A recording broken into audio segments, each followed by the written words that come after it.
जहां एक तरफ सनातन विरोधी मानसिकता पर लगातार गंभीर सवाल खड़े हो रहे हैं, तो वहीं कुछ युवाओं के गिरते संस्कार पर भी आज सवाल खड़े हो रहे हैं। देश के प्रधानमंत्री के लिए आपत्तिजनक टिप्पणियां करना, उन्हें खुलेआम गालियां देना, आखिर ये कैसी मानसिकता है? लेकिन इतना कुछ होने के बावजूद भी पीएम नरेंद्र मोदी एक अभिभावक की तरह उन्होंने बड़ा दिल दिखाया। उन्होंने इन भटके हुए गुमराह बच्चों को माफ कर दिया। और देखिए, प्रधानमंत्री ने इन बच्चों के भविष्य को देखते हुए इन्हें माफ कर दिया। लेकिन ये युवा और उनके संस्कार, उनकी भाषा ऐसी थी कि कोई भी माथा पिटने पर मजबूर हो जाए। पहले ये युवा हीरो बनकर गंदी गंदी बातें मुंह से निकाल रहे थे, अब रोकर कैसे गुहार लगा रहे हैं। तो दिल्ली के जंतर मंतर पर कुछ युवाओं ने पीएम नरेंद्र मोदी और उनकी स्वर्गीय माता को भद्दी भद्दी गालियां दी। लेकिन उसके बाद मांग उठी कि उनके खिलाफ कार्रवाई होनी चाहिए। लेकिन इस बीच पीएम नरेंद्र मोदी का एक वीडियो संदेश आता है, जिसमें उन्होंने यह कहा कि मैं उन बच्चों को माफ करता हूं। देखिए।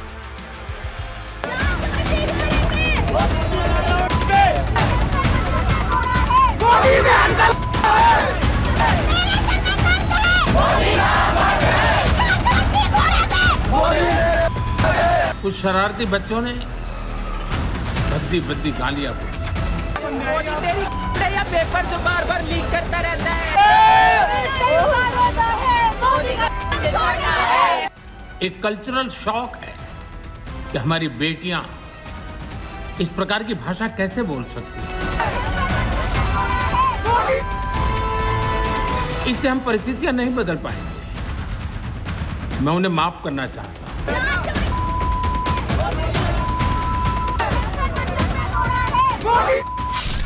लोकतंत्र में असहमति और विरोध का अधिकार सबको है, लेकिन जब विरोध की आड़ में मर्यादाएं तार-तार होने लगी, जब देश के प्रधानमंत्री और उनकी दिवंगत मां को सरेआम गालियां दी जाने लगी, तो सवाल उठता है, क्या ये हमारा भविष्य है? क्योंकि हाल ही में जंतर मंतर से ऐसी ही तस्वीरें आई थी, तस्वीरें जंतर मंतर की और चेहरे आज की युवा पीढ़ी के। लेकिन उनके मुंह से निकले शब्द किसी भी सभ्य समाज को शर्मसार करने वाले थे। कुछ शरारती तत्वों और ब्रेन वॉश करने वाले मास्टर्स के बहकावे में आकर इन युवाओं ने देश, सेना और प्रधानमंत्री के खिलाफ जमकर जहर उगला।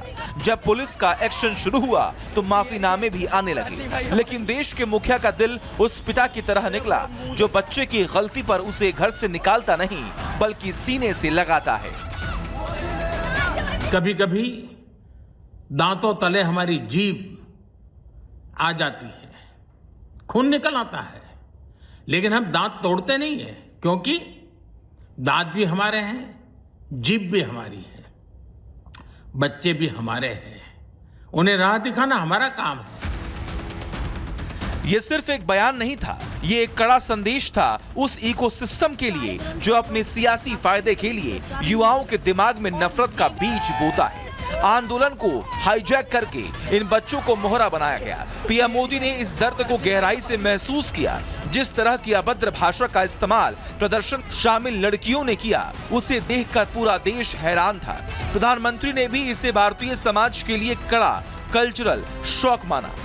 एक कल्चरल शॉक है कि हमारी बेटियां इस प्रकार की भाषा कैसे बोल सकती हैं। लेकिन समय है इन बच्चों को गले लगा करके राह दिखाने का। एक गुमराह बच्चे हैं, उनको राह दिखाना हमारा काम है। कहते हैं, फलों से लदा पेड़ हमेशा झुका रहता है। एक शक्तिशाली नेता की पहचान उसके प्रतिशोध में नहीं, बल्कि उसकी क्षमा में होती है।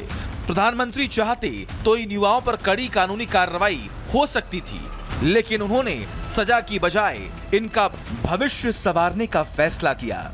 उन्होंने न सिर्फ खुद इन गालीबाजों को माफ किया, बल्कि समाज से भी अपील की कि वो इन युवाओं को प्रताड़ित ना करें। उनको सजा देना, अदालतों के चक्कर कटवाना, समाज में उनको प्रताड़ित करना, इससे हम परिस्थितियां नहीं बदल पाएंगे। मैं उन्हें माफ करना चाहता हूं। समाज भी मेरी इस बात को स्वीकार करे। ये कहानी सिर्फ एक विवाद के खत्म होने की नहीं है, ये कहानी है एक लीडर के विजन की, जो विकसित भारत का सपना देख रहा है और उस सपने में वो उन युवाओं को भी साथ लेकर चलना चाहता है जो रास्ते से भटक गए थे। एक हेलो फ्रेंड्स के संबोधन के साथ पीएम मोदी ने इस जेनजी जनरेशन से सीधा कनेक्ट किया और उन्हें राष्ट्र निर्माण में अपना योगदान देने का न्योता दिया। मैं इन बच्चों को कहता हूं, बच्चों आओ, हम देश के लिए साथ मिलकर के आगे बढ़े, कुछ नया सीखें, गलतियों से भी सीखें, अपने सपनों को लेकर के चल पड़े। देश बहुत आगे बढ़ रहा है, आगे बढ़ने वाला है और आपका भी आगे बढ़ना निश्चित हो, यही मेरा सपना है। मैं आपके लिए जीता हूं, आपके उज्जवल भविष्य के लिए खपता हूं। आओ हम मिलकर के देश को आगे बढ़ाएं।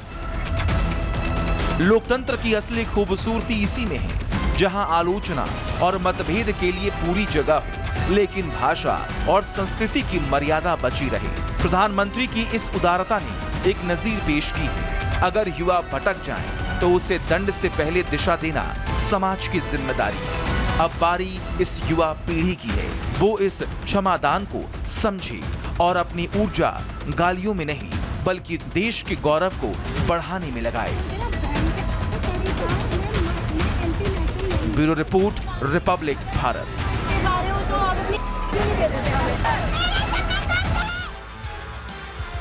तो सड़क पर पत्थर उछालने वाले, कैमरे के सामने गालियां बकने वाले युवा अब कान पकड़कर रहम की भीख मांग रहे हैं।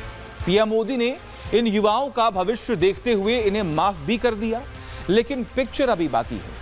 अब कानून का हंटर आकाओं की तरफ घूम चुका है, जिन्होंने एसी कमरों की ठंडक में बैठकर जंतर मंतर पर युवाओं को भड़काने की पूरी कोशिश की थी, स्क्रिप्ट लिखी थी। जंतर मंतर पर प्रदर्शन के समर्थन में पोस्ट करने वाले कई बड़े बड़े इन्फ्लुएंसर्स और यूट्यूबर्स पर शिकंजा कसने की अब सरकार की तैयारी है, प्रशासन की पूरी तैयारी है। Digital marketing, social media management और कंटेंट प्रमोशन से जुड़ी 3 बड़ी कंपनियों के दस्तावेज भी खंगाले जा रहे हैं।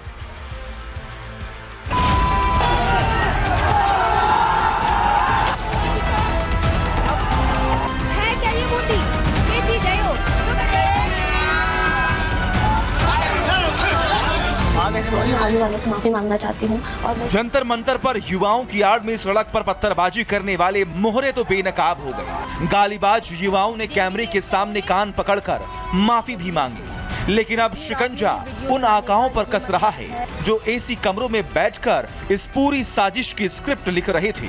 जंतर मंतर पर सीजेपी के गुंडों ने प्रदर्शन के नाम पर जो आग लगाई, उसकी असली चिंगारी डिजिटल नेटवर्क से उठी थी और अब दिल्ली पुलिस की स्पेशल सेल का बुलडोजर इसी नेटवर्क पर चलने वाला है। कई बड़े यूट्यूबर्स और सोशल मीडिया इन्फ्लुएंसर्स जांच के दायरे में हैं। 3 बड़ी प्राइवेट पीआर कंपनियों के दस्तावेजों की जब्ती हो चुकी है। डिजिटल मार्केटिंग और कंटेंट प्रमोशन एजेंसियों पर छापा, सोशल मीडिया मैनेजमेंट कंपनियों की संदिग्ध भूमिका खंगाली जा रही है। स्पेशल सेल लगातार जुटा रही है अहम डिजिटल सबूत। चंद व्यूज और पैसों के लिए भाड़े के इन्फ्लुएंसर्स ने युवाओं का जमकर ब्रेन वॉश किया। पहले छात्रों को बरगलाकर सड़क पर उतारा गया और जब पुलिस ने कानून व्यवस्था संभालने की कोशिश की तो उनके खिलाफ ही फेक वीडियो, एडिटेड फोटो और डीप फेक का पूरा मायाजाल रच दिया गया। एक झूठ को सच साबित करने के लिए पूरी की पूरी डिजिटल फौज लगा दी गई और अब दिल्ली पुलिस इस फौज की पूरी कुंडली खंगाल रही है। भड़काऊ वीडियो और लाइव स्ट्रीम की फॉरेंसिक जांच जारी। 180 से ज्यादा संदिग्ध सोशल मीडिया हैंडल्स की पहचान हुई। आईपी एड्रेस की ट्रैकिंग और डिकोडिंग की जा रही है। फेक नैरेटिव सेट करने वालों पर सख्त कानूनी कार्रवाई की तैयारी है। आंदोलन खत्म होने के बाद देश विरोधी नैरेटिव गढ़ने वाले इन डिजिटल आकाओं को लगा था कि मामला शांत हो जाएगा और वो आसानी से बच निकलेंगे, लेकिन दिल्ली पुलिस अब फुल एक्शन मोड में है। जो लोग कीबोर्ड के पीछे छिपकर देश को जलाने की कोशिश कर रहे हैं, झूठ फैलाकर देश को बदनाम करते हैं, अब उनका असली इलाज शुरू हो चुका है। Bureau report, Republic Bharat.